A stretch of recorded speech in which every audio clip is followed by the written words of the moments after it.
ವರ್ಷಗಳಿಂದ ವಾಗಿನಕೆರೆ ರಸ್ತೆ ಅಭಿವೃದ್ಧಿಯಾಗದೆ ಸಾರ್ವಜನಿಕರು ಓಡಾಡಲು ಪರದಾಡುವಂತಾಗಿದ್ದ ಹಿನ್ನೆಲೆಯಲ್ಲಿ ಅವರ ಮನವಿ ಮೇರೆಗೆ ರಸ್ತೆ ಅಭಿವೃದ್ಧಿಗೊಳಿಸಲು ಚಾಲನೆ ನೀಡಲಾಗುತ್ತಿದೆ ಎಂದು ಶಾಸಕ ಎಚ್.ಕೆ. ಸುರೇಶ್ ಹೇಳಿದರು. ತಾಲೂಕಿನ ವಾಗಿನಕೆರೆ ಕಲ್ಲಳ್ಳಿ ರಸ್ತೆ ಅಭಿವೃದ್ಧಿ ಕಾಮಗಾರಿಗೆ ಇತ್ತೀಚೆಗೆ ಚಾಲನೆ ನೀಡಿ ಮಾತನಾಡಿದ ಅವರು, ತಾಲೂಕಿನ ಮಲೆನಾಡು ಭಾಗದಲ್ಲಿ ಹೆಚ್ಚು ಮಳೆಯಾಗುವ ಕಾರಣದಿಂದಾಗಿ ರಸ್ತೆಗಳು ಬೇಗ ಹಾಳಾಗುತ್ತವೆ. ಆದರೆ ಕಳೆದ 15 ವರ್ಷಗಳ ಹಿಂದಿನಿಂದಲೂ ಕಲ್ಲಳ್ಳಿ ವಾಗಿನಕೆರೆ ರಸ್ತೆ ಸಂಪೂರ್ಣವಾಗಿ ಶಿಥಿಲಾವಸ್ಥೆ ತಲುಪಿರುವುದರಿಂದ ವಾಹನಗಳಲ್ಲಿ ಓಡಾಡಲು ಹರಸಾಹಸ ಪಡುವಂತಾಗಿತ್ತು ಮತ್ತು ಕೆಲವರು ಬಿದ್ದು ಗಾಯಗೊಂಡಿದ್ದರು ಎಂಬ ಗ್ರಾಮಸ್ಥರ ಹೇಳಿಕೆ ಹಾಗೂ ಮನವಿಯ ಮೇರೆಗೆ 27 ಲಕ್ಷ ರು ಅನುದಾನದಲ್ಲಿ ಕಾಂಕ್ರೀಟ್ ರಸ್ತೆ ಕಾಮಗಾರಿ ಮಾಡಿಸಲಾಗುತ್ತಿದೆ.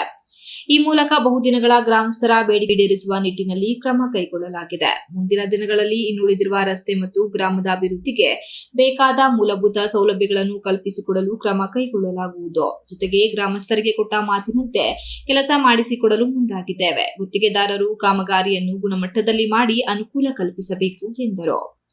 ವಾಗಿನಕೆರೆ ಗ್ರಾಮಸ್ಥರಾದ ವಿ.ಎಸ್. ಭೋಜಗೌಡ ಮಾತನಾಡಿ, ಸತತ 15 ವರ್ಷಗಳ ಹೋರಾಟದ ಫಲವಾಗಿ ಇಂದು ನಮ್ಮ ಗ್ರಾಮವು ರಸ್ತೆಯ ಭಾಗ್ಯವನ್ನು ಕಾಣುತ್ತಿದೆ. ಇಂದಿನ 3 ಶಾಸಕರು ಕೇವಲ ರಸ್ತೆಯ ಪ್ಯಾಚ್ ವರ್ಕ್ ಮಾಡಿಕೊಟ್ಟಿದ್ದರು. ಆದರೆ ಹಾಲಿ ಶಾಸಕ ಎಚ್.ಕೆ. ಸುರೇಶ್ ಅವರು ಕೊಟ್ಟ ಮಾತಿನಂತೆ 27 ಲಕ್ಷ ರು ಅನುದಾನದಲ್ಲಿ ಶಾಶ್ವತವಾದ ಕಾಂಕ್ರೀಟ್ ರಸ್ತೆ ಕಾಮಗಾರಿಗೆ ಚಾಲನೆ ನೀಡಿದ್ದಾರೆ. ಗುತ್ತಿಗೆದಾರರು ಉತ್ತಮವಾದ ಗುಣಮಟ್ಟದ ಕಾಮಗಾರಿ ನಡೆಸಬೇಕು. ಕಾಟಾಚಾರದ ಕಾಮಗಾರಿ ನಡೆಸಲು ಅವಕಾಶ ನೀಡುವುದಿಲ್ಲ ಎಂದು ಎಚ್ಚರಿಸಿದರು.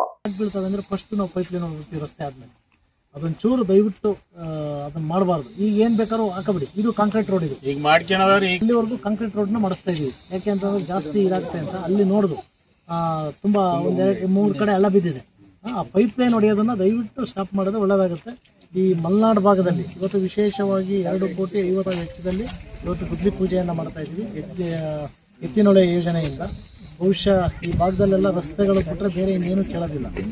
ಇಲ್ಲಿಂದ ಹಿಡಿದು ಹೈವೇಗೆ ಹೋಗಿರ್ತಕ್ಕಂಥದ್ದಕ್ಕೆ ತುಂಬ ಇದಿತ್ತು. 3 ಹಂತದಲ್ಲಿ ಈಗ ಆಲ್ರೆಡಿ ಇದು ಮಾಡಿದ್ದೀವಿ.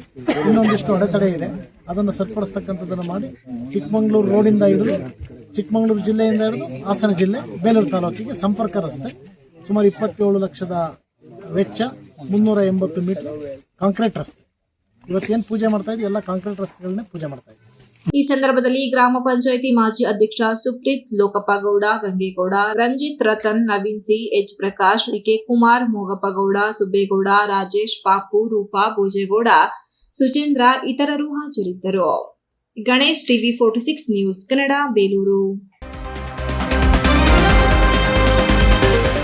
You are watching TV 46 News Kannada.